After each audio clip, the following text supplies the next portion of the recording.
Welcome to the Falling Walls Plenary Table, Green New Deal.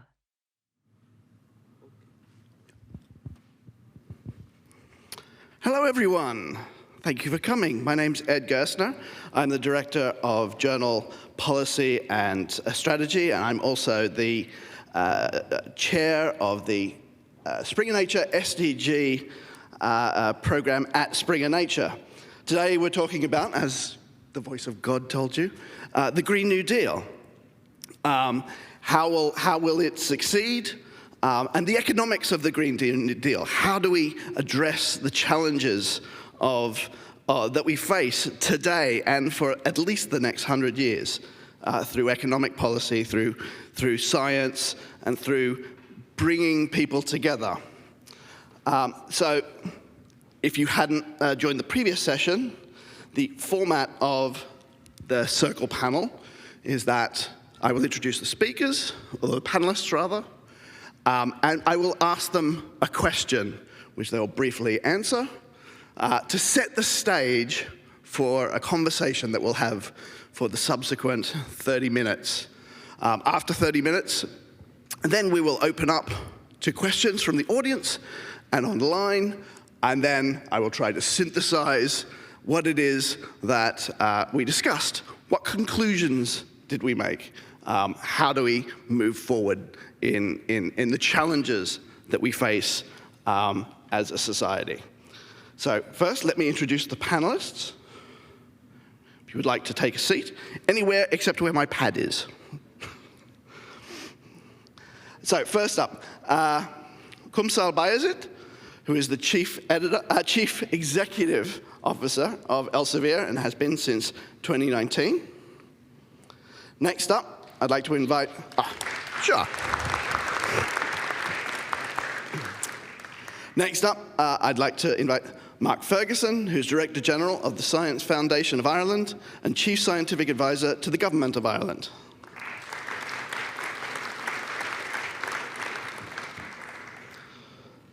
Martin Heinig, Head of New Ventures and Technologies at SAP and Managing Director of SAP Labs Berlin.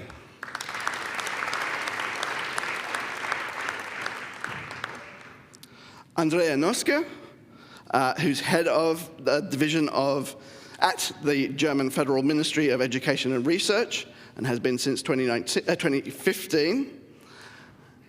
And finally, thank you. And finally, Dieter Wegener, VP and Head of External Cooperation at Siemens Technology.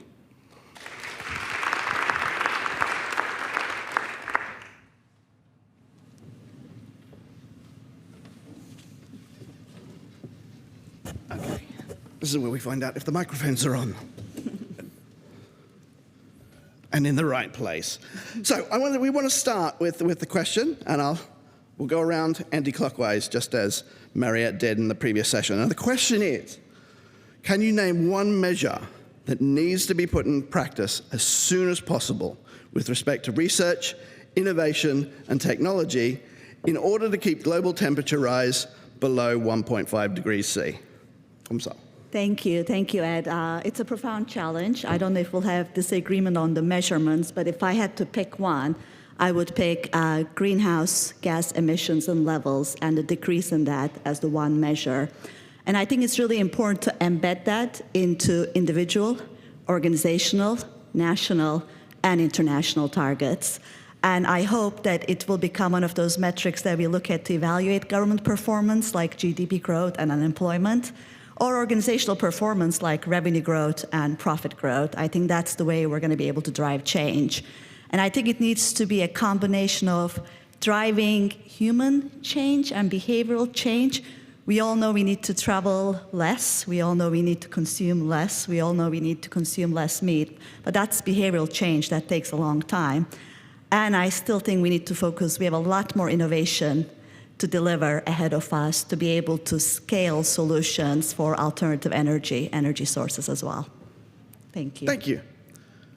Mark. Very good. So I would say find a major commercial use for carbon dioxide. For example, in an industrial process as a substrate, so that people can make money, can make products, and do good for the planet at the same time. That sounds fascinating. I hope you have a good idea in mind, because I'm going to ask you about that next. Right, Martin. Yeah, hello everyone. Yeah, for me it would be very important that companies fully embrace that they should not steer their companies only on financial terms, but really take the social and environmental aspect into play. And with that, this should be ingrained into how companies are steered. And then I hope that we can create the right transparency on what are the impacts, what are, for example, the carbon footprint of certain products, in order to really make a difference and to optimize that. Dieter.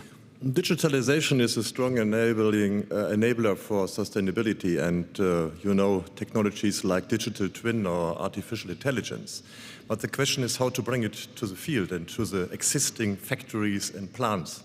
So there's a wonderful idea, and I brought it with you. It's a digital nameplate to come from a QR code from an industrial product directly to an internet address, delivered by the manufacturer with data and fulfilling the digital product passport requirements by the Green Deal. The Sustainable Product Initiative is asking for this. So to bring this to the people, to the workers, to the people who are working, engineers, marketeers and so on, the users, operators in the field along the life cycle. We can implement it directly. Very good. Andrea.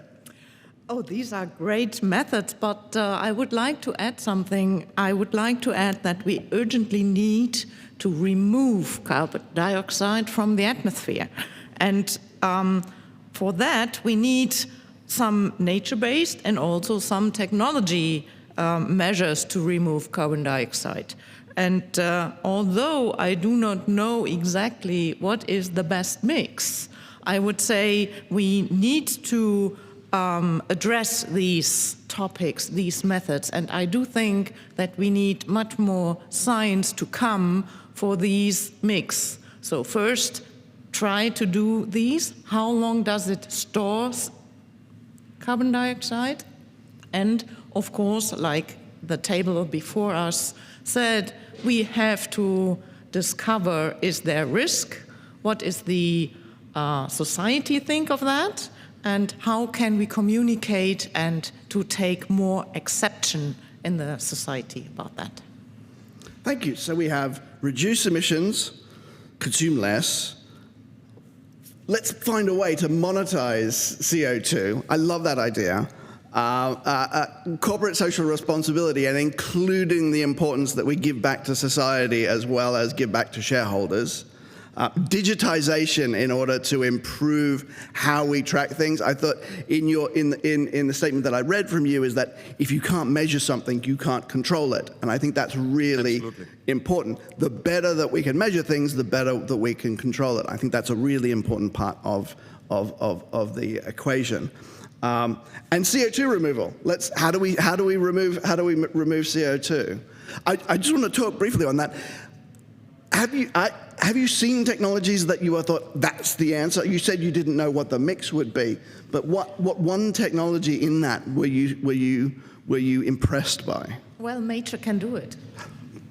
Trees. That was my first. That was my first thought. Trees, moors, they can do it. You can store CO2 in the soil. Mm-hmm. Nature can do it. Mm-hmm. The question is, can we, let's say, copy nature and be more effective, although nature is pretty effective?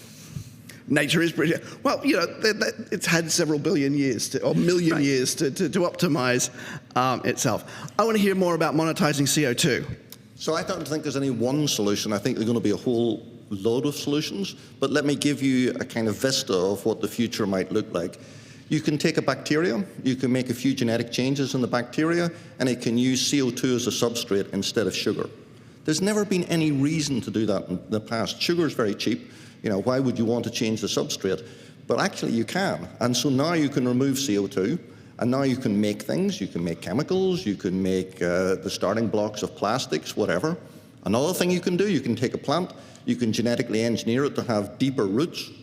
Deeper roots are kind of interesting because they allow you to both overcome drought and flooding, which we're going to see through climate extremes. Yes. But then when you crop the plant, you leave the roots in the soil. and that's carbon sequestration. And you can double, treble, quadruple the size of the root system and have more sustainable agriculture and capture CO2. So I think the vista is just beginning. We need to get out of the doom and gloom stuff. Everybody understands that. And we need to get into the innovation, entrepreneurial mindset. You know, digitalization will be very important. And there's massive scope for Europe. I agree with my colleague over here from Siemens. I mean, the big American companies have digitalized what? Advertising? Sending photographs to each other? Getting a message across the world? God, there's more important problems than that. We can build a multi-billion-dollar industry, you know, addressing climate change, sustainability, and it speaks to European values. So I'm very optimistic about entrepreneurship, innovation, science. We just need to foster that to find solutions, and taking CO2 out of the atmosphere. I think there'd be tons of ways of doing it, tons of ways, including the nature-based ways, and we just need to be innovative about it, and we need to stimulate that innovation. That's a really exciting idea. But it starts, you alluded to the fact that some of the most successful business are about sharing cat photos. And the reason why that is because people like sharing cat photos, and someone had an idea that they might be able to make money out of it. So this has to be about economics. And so clearly the economics hasn't got us to a place where we have solutions to these challenges. So perhaps we need not just a Green New Deal, we need Green New Economics. What needs to change in our understanding of economics, and what are the roles of government? What do you think the role of government is for changing economics? Because you were talking about CSR, the corporate responsibility. How do governments drive that? Yeah. For me, like, the governments need to put a frame on what is allowed, and that's the legal terms. And really, they can put pressure, of course, on industries and companies in order to go into a certain direction. But what I mentioned in the beginning is, if we understand that, like, for example, environmental aspects, carbon footprint, is a steering dimension for the companies, then it becomes really interesting, because then we can also monetize it, then we can have a marketplace, then we can see, like, where are emissions, where's carbon produced during the production process, for example, or during logistics, material, energy, and so on. And then we can help with technology, with digitization, to really bring this into the processes and trade emissions. And then you can have startups, other companies who can directly do carbon offsetting, for example, and that would be a game changer. So you come from government, or close to government. What do governments need to do in order to drive this change? I do think that we started doing something. We started with bigger initiatives like mission-oriented research and development. I do think that we need fundamentally new technologies, or technologies that we don't know about yet, but at the end, and you are right, we do need to make money out of it. Yeah, so the social welfare is to be protected. On the other side, I don't think that we all live to bring each other pizza, right? So this sharing technology is a new way, but I do think we have to do more and to, let's say, get it fancy to save the nature, to protect the climate. What do you mean by fancy? I think it's fancy to use Facebook. Right. Yeah? It's fancy to go to Airbnb instead of having a room in a hotel. So I do think it has to be fancy to protect the climate. Yeah. Yep, no, very much. Now, another one of the themes of Falling Walls for a long time, and particularly of this year's Falling Walls, is how we get the various stakeholders and the knowledge producers to talk. So now I'm going to ask you, how do we get the knowledge producers to talk? How do we get people who are working on fundamental science talking to applied scientists? How do we get applied scientists talking to engineers? How do we get the engineers talking to business people? And how do we get them all talking to the social scientists so that we understand how it is that these things fit together in real-life working situations? And how do they influence policymakers? Ed, that's an excellent question, and I think it starts with research. And if you look at what the research community has done, we just published a report. 5% of all global research, as measured by articles, is now on climate change. And there's a huge amount of interdisciplinary research, actually, that's going into that. And if you look at, for example, international collaboration, it's at a 45% focused on climate change. But if you look at academic corporate collaboration, it's still at 20%, which is very, very low. So how do we take this research work that's been done and actually increase academic and corporate collaboration and really focus on scaling that and implementing that and innovating that with economic incentives, as Mark has outlined? That's the next challenge.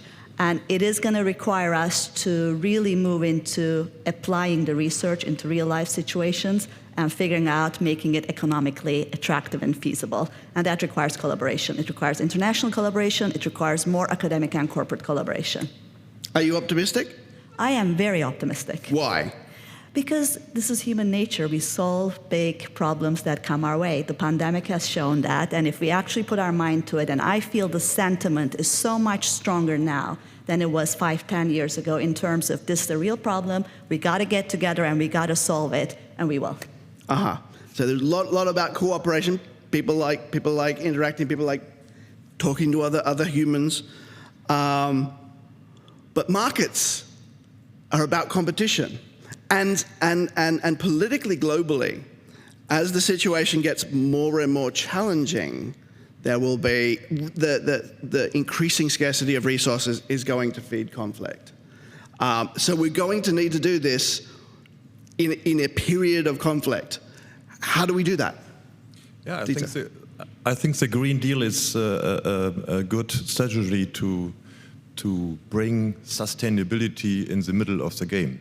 Because if the EU, on a geopolitical dimension, is producing products which are greener than the others in the United States or in China or elsewhere, then it will become a competitive discriminator. So it will drive the markets that the customers want to have greener products, more sustainable products. And that means that the markets will change because the consumers, driven by Fridays for Future and other things, want to have greener products. But not greenwashing, but they want real stuff which is proved, and that is also given in the Green Deal, the regulatory framework to be consistent with rules.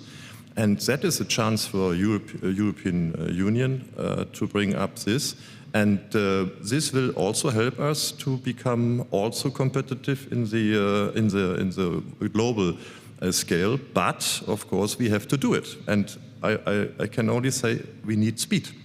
We have to start now. So starting in existing factories, in existing production plants. We need to do it now. And the digitalization is available, so we can apply it. And the good thing is, we know from the people that they are used to use the smartphones. Mm-hmm. And so this concept is to use the smartphone in combination with industrial products. So not to use smartphones only in private life, but also going in the factory and use this to work with these industrial products, which are, of course, different from the consumer products. And that is the game. So to bring the mindset in the people, in all the things, so that will drive the marketeers and the designers and the business administrators to drive the products in a way that it will become more sustainable. And that is a chance, and I totally agree with you, it's an opportunity. It's an opportunity we should go for it. Right, so it's an opportunity for creating, pivoting and being competitive globally. I'm interested. Is the Green New Deal the right way to go about it? Is it going to make Europe more competitive globally? Mark? So I think we need to do experiments, and I think the Commission's already doing experiments. So if you look in Horizon Europe, there are missions. People have spoken about those. Mm-hmm. There's the European Innovation Council, whose board I'm privileged to chair. So, I mean, that's about stimulating innovation, and that's $2.5 million in a grant, up to $15 million in equity, the first time the Commission's ever taken equity. And what we're really interested in is companies that need to scale. Speed is really important. So producing science is not a problem for Europe. We do that very well. Starting companies is not a problem. We do that very well. Scaling companies is a problem, okay? We need to scale, and we need to finance at the right level. And so our sweet spot is, a company that, say, needs 30 million, and the European investors or any investor is only willing to put in 15. It's a kind of disease, when they say, can't you make do with that? No, you can't. So put in the rest, allow it to scale, allow it to fail fast if it fails, allow it to succeed. That's how we're going to do things. So we need to be willing to take risk. I listened carefully in the last panel, and everybody talked about how people were risk averse. We need to stop being so risk averse. We need to say, look, not all experiments work the way that you expect them to. In fact, most don't. Very few experiments work the way you expect them to. But sometimes they turn out to be really interesting, and sometimes you learn something, and the things you learn can be disappointing, like it doesn't work. That's okay. So let's be entrepreneurial. Let's do some really good experiments at scale. Let's learn from them. Let's link in with the existing companies. There are very traditional companies in Europe that speak to the technologies that we need to address the Green Deal. And let's be entrepreneurial. Let's be entrepreneurial. I say this all the time when I'm advising government. Let's do experiments. And you know something? Scientists are very conservative. They love the traditional way of funding. Let's do some experiments. Let's be disruptive. And let's then use that as a creative way to get some of these technologies. And people buy into that. People are quite tolerant. They'll buy into that vision of doing something. What's one disruptive thing that we can do?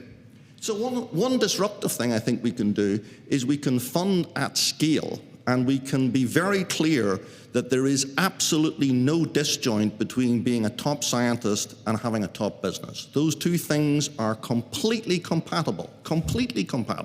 So you can do the world's most fantastic science and win a Nobel Prize, and you can also apply that science in a company or solve a problem that's for the company and society. And then the second thing is I think we need to engage citizens. Science is much more democratized. The idea that there's a knowledge deficit in the population is wrong. This is a values-based judgment. This is about people's values, and so we need to allow people to discover for themselves. And I think it's very interesting.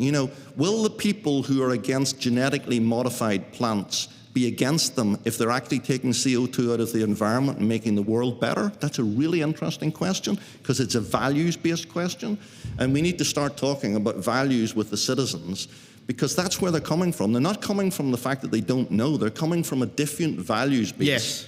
And sometimes that's going to be a challenge, because people will love the government to do carbon taxes until they have to pay for them, and then they won't like it at all. Yes. Well, and that touches on something that was talked about in the previous one, which is about trust as well. We all know that you give someone more information. Never in the history of humanity have we had such easy access to so much information. What is lacking is trust. How do we develop more trust? Yeah, that's a very good question. So I think also here I would start with politics, where they can help. So they need to create the right frame. Politics can help. Yeah, sometimes yes. And no, seriously. And then they need to start also with standards. Because one problem that we see today is that everyone is measuring something, and then they put the fancy logo on their product, and now it's green and sustainable. And then that's exactly the question, can we trust this? So here I think the standards will be very, very important. And then of course also to find out, are they really sticking to the regulations? And here also maybe a wish to the European Union is, so I really love the Green Deal. I think it's exactly the right thing what we need to do. So we have a lot of money, we have a lot of opportunity, but now the question is, how can we bring this into production? And how can we also make sure that, for example, you mentioned carbon taxes.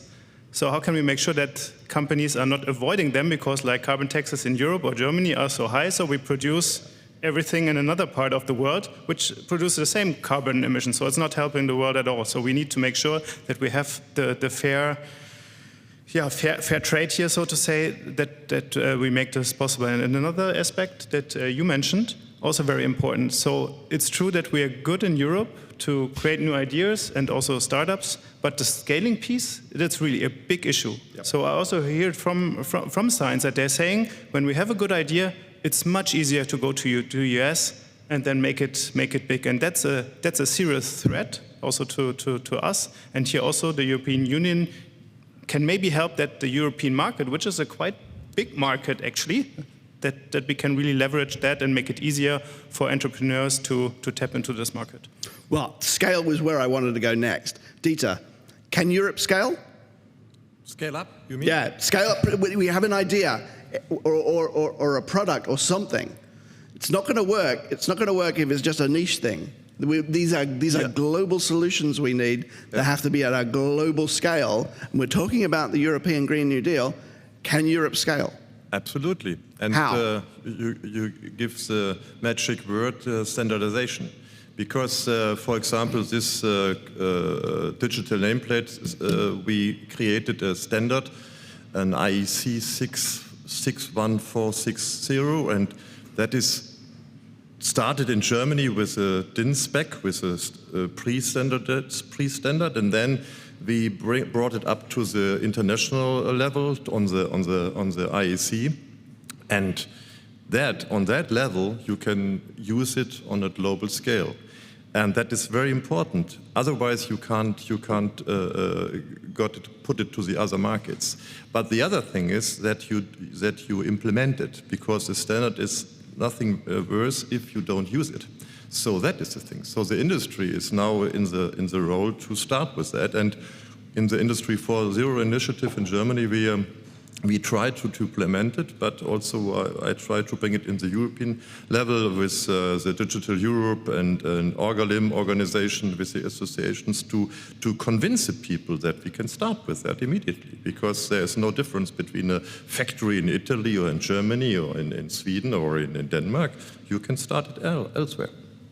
So scaling up is very important, and of course the truth, I think the most important thing is that we don't make greenwashing, and we have some examples of the past where that was not so correct, so it's important, and so the CO2 the methods to evaluate the CO2 of a product along the value chain, it is, from an academic viewpoint, well known. So now it's to implement, and that is not so easy, because you have to agree on the industrial community, and we start at the electrical industry a showcase to get a common understanding on that, and we have the Catena X initiative in the automotive industry to make it also on that screen. So we have the chance to do it. We are doing it. The speed is the most important thing, I would say, just to bring it to the global scale. So we've talked a lot about Europe, but we're all in this together as a world. And I want to ask the question that was asked in the previous session: where does Africa come into this? Do you have any thoughts? Well, we do have some thoughts about there's so much sun in Africa. What can we do with these solar technologies? We can store solar energy, but how do we transport it? And I do think that when we have some spirit of innovation within the African community, so that they do not wait for the big pot of money which they can spend, but they can try to innovate or to create their own innovation system, then we do think that the welfare and the prosperity in Africa would rise. Are we doing enough to support and encourage that system that you talk about? Not yet. Not yet? No. So we haven't even started. Maybe I can jump on that from a perspective of climate research. And if you look at climate research, only 15% of climate research comes from the global south. So Africa is probably less than a fraction of that. 24% comes from China, about 18-19% from Europe and US. So I think we need to actually focus on, again, how do we fund and collaborate with researchers in Africa who can probably do a better job of harnessing the solar energy with their local expertise and local know-how, and we're not where we need to be there at all. Do you have any ideas for how we could do this? It's it has to be funding, so Yep. we need to actually fund more projects that goes to international collaboration specifically between global north and global south. So funders can play a role in that. And now we need to continue to support researchers from the ground up in Africa and in global south so that they can work with their colleagues across the globe to be able to express the ideas they find locally and work on research with them. It's a top-down and bottom-up. We gotta find a balance. No, absolutely. And I really like the idea of the solutions that they find, because there are two things here. There's the African context, and I say African context like it's a country. There are so many different contexts in Africa, and so the idea that we could export solutions from Europe to Africa, like how does that work in Sudan? How does that work in South America? How does that work in Madagascar? How does that work in Egypt? All of these things, they have to work these things out. The other thing that I think is important is that the more people you have being curious or trying to find out their own solutions, the more solutions you're going to find, particularly from perspectives. I think it's really important what you just said about, engaging people from the global north and the global south. Let me give you an example of a project that I think exemplifies that. If you use satellite imagery and drones and so on to monitor what you're doing, so if you're trying to do something in the environment, you're trying to make something green, you're trying to restore some forest land, you're trying to grow some better agriculture, you need to be able to verify that what you're doing is actually working. And by the way, the funders want that, whether they're charitable or government funders. And then you need people on the ground with ground-based solutions, measuring soil carbon, doing whatever. So there's an integration between what you might call the macro technologies that can allow you to independently monitor what's happening and adjust your systems, and the stuff on the ground. And we need much more of that, where it's more equal between the two. But it's also got a degree of independence. You can actually say this doesn't work, and there are many things that don't work. And you can say this does work, and this is something that we want to scale, and we can look at it. So I think marrying those two things become really important, because you need both. You need people on the ground, and you need stuff in the sky. Now, we talked about how this is a global challenge, and how does Africa fit into this? Talked about how other parts of the global south fit into this. Where does China fit into this? Because we talk a lot about cooperation, but there's also, and I've talked about competition. Where does China fit into all this? I'm going to start with you, Kumsal. I mean, from a research perspective, they're doing a fantastic job. If you look at funding for climate research, the biggest funder by quite a margin is China. If you look at actually research output, specifically around battery life, et cetera, China is just doing some remarkable work. So from that perspective, I think we need to thank China. And then there's the other side of the coin, which is how do we actually, every country in the globe, decrease emissions and set targets. So it's two sides of the coins. But from a research perspective, I commend China. I think from a target-based perspective, there's a lot they can do. I think the know-how is there. I think the will is there. It's just a major challenge. Does anyone have any other thoughts on China? Yeah, to give you an example from Siemens, we have the factory for automation equipment, like this industrial device. We have a factory in Bavaria, in Amberg, and that is the most productive factory of Siemens at all. And we have the same, we have a copy of this factory in Chengdu. And when you visit this factory in Chengdu, you will learn that the Chinese people who are working in this factory of Siemens are very ambitious, and as ambitious that they want to compete with the Bavarian colleagues in Amberg to become better. So it's like soccer, it's like a soccer game, but in the scale of factories.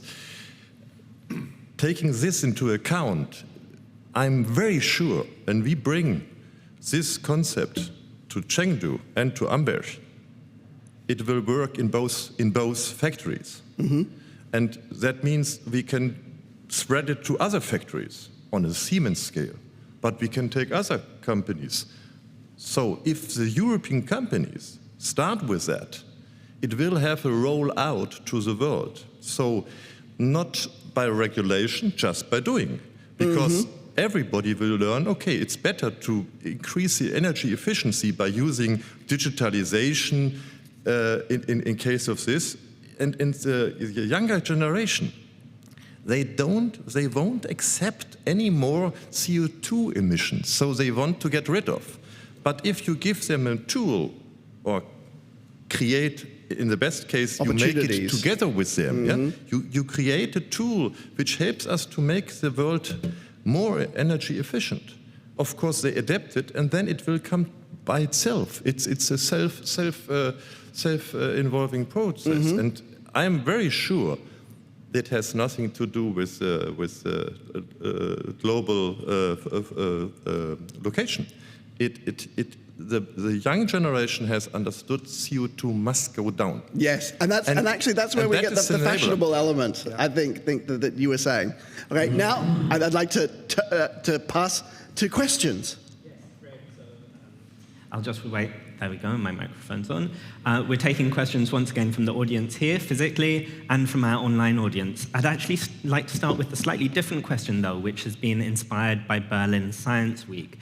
So on the 5th of November, the Einstein Climate Change Center hosted an event in which the emotions involved in these questions were raised, and the I guess the inertia of staying with the status quo, and how a new idea has to perhaps be twice as good as an old idea to gain the momentum it needs.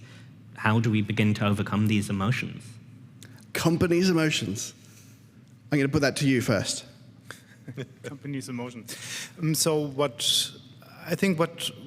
we could do, so SAP acquired a company called Qualtrics, where you basically try to go into experience space and find out what people are thinking, like why things are happening. So this could be a starting point that we enable to capture like real time what people are thinking, what their emotions really are. But it's also about asking questions and then applying some scientific methods on it. So this could be a starting point. And I remember we did a prototype also for the European Union where we put this into a cockpit and a digital cabinet room where you can basically measure like what people are thinking and then try to apply politics on that one. So this could be a powerful tool and maybe a starting point to the question that we are able to really bring in like more people and to give them the opportunity to have an impact on politics and decision makers. Do you have thoughts? I mean, climate change is emotional, so yes. there's no getting away from that. I think the question is how do we harvest the anger and turn it into hope so we can actually focus on constructing instead of criticizing. And I think that goes back to trust, which is one of the questions you asked. George Shultz, who was a very famous American statesman, he died last year at age 100, said, trust is the realm of the coin. Trust is the coin of the realm. When there's trust in the room, things get done. Yep. When there's no trust in the room, things don't get done, and nothing else matters. I think how do we build on that emotion and build trust amongst the different communities, the consumers, the corporations, the government, so we can actually focus on action in a constructive way. I really like that. That's a great quote from George Shultz. Let me just turn to the room and see if there are any questions from the room. We have a question over here. So if you'd just like to wait for the microphone to arrive. And I'll remind the entire audience, please keep your questions brief because we only have 6 minutes and 38 seconds left. Yes, thank you very much. So my name is Susanne Hecker. I am head of the Science Program Society and Nature at the Museum für Naturkunde here in Berlin and first chair of the European Citizen Science Association. And my question to this amazing roundtable would be, what do you think public engagement and citizen science, so engaging with society in a very collaborative form, can help and support to realize the new Green Deal? And thanks, Mark Ferguson, for bringing this into this discussion. Thank you. So I think we need to do more deliberative processes. So the idea of experts telling people, forget that. You need to engage people. You need to have them as part of a deliberative process. And one experiment that we've done in Ireland is so-called citizens' assemblies. So you take a random group of people, they're taken from the jury register, and you get them to debate a very important topic. They can hear anybody, they can hear experts, they can hear way out groups, they can hear NGOs, there's no restriction on who they can hear, and then they produce a report which often informs Parliament. And that process allowed Ireland to solve a 100-year problem, because in our constitution it was illegal to have abortion, and that bedeviled lots of governments, it bedeviled many political processes because it had religious and other connotations. But the Citizens' Assembly said that the Constitution should be changed, and it was. And when it was put to the people, it was voted overwhelmingly. And why is that? Because somebody trusts somebody. If a butcher from a rural area says, I have spent several weeks listening to all of the people and all of the evidence, and I now believe X, that actually has a lot more power with a lot more people than me saying, you know, I've read the literature and here's what all the experts think and so on. So we need to learn, we need to be much less arrogant, and we need to learn to be deliberative and interact with people, and we need to find better ways of doing those deliberative processes, because that's how you overcome misinformation. You allow people to find out for themselves. And you know, it's much more difficult and it's much more labor intensive to allow people to find out for themselves than it is to tell them. And one last thing, in the UK, he's now dead, the last chief scientific advisor to the Department of Energy, I mean, he constructed an energy profiler. So basically, looked at all the energy that would needed to be consumed in the UK from houses, factories, and so on, looked at how much was going to be produced, and then he said to everybody, go away and tell us what the energy mix should be. So if you want it all to be wind, you need to build a windmill every 5 yards and 20 miles out to sea. Okay, not possible.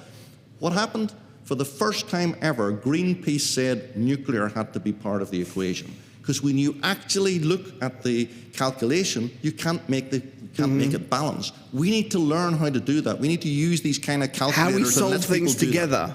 Exactly. How we solve things together. Engage. Great. Yes. Very quickly. I would like to add, so my ministry, for 20 years ago, we started with a format which is called Wissenschaftsjahr, so Year of Science.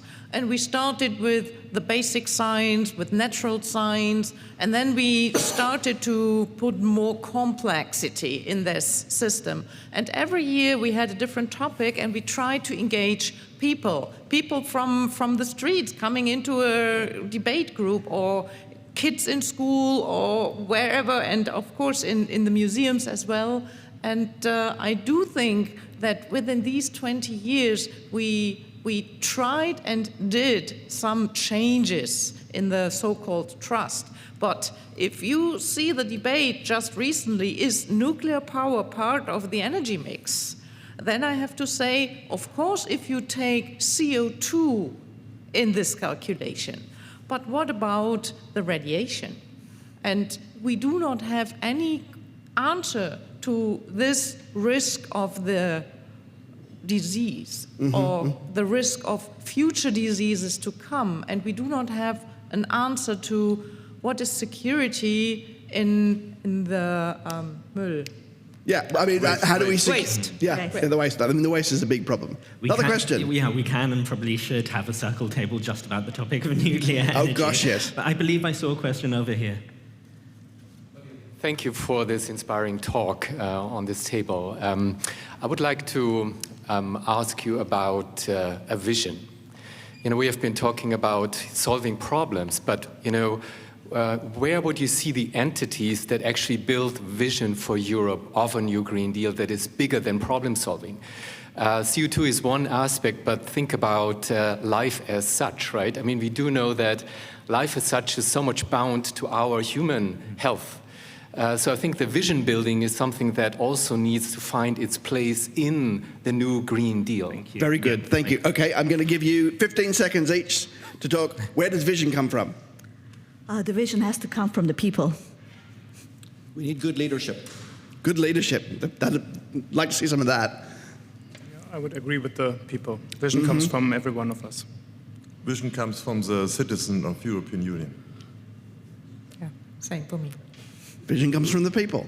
Do we have time for one more, or do you want me to wrap up? I mean, we could try and squeeze in one very quick question, I suppose. So let's ask this question. We focused a lot on new technologies. But of course, emissions need to be falling today. Some estimates say emissions need to be half what they currently are by the end of this decade. How much of a role and how much can we get done with the technologies we have today? How much old technology, how much new technology?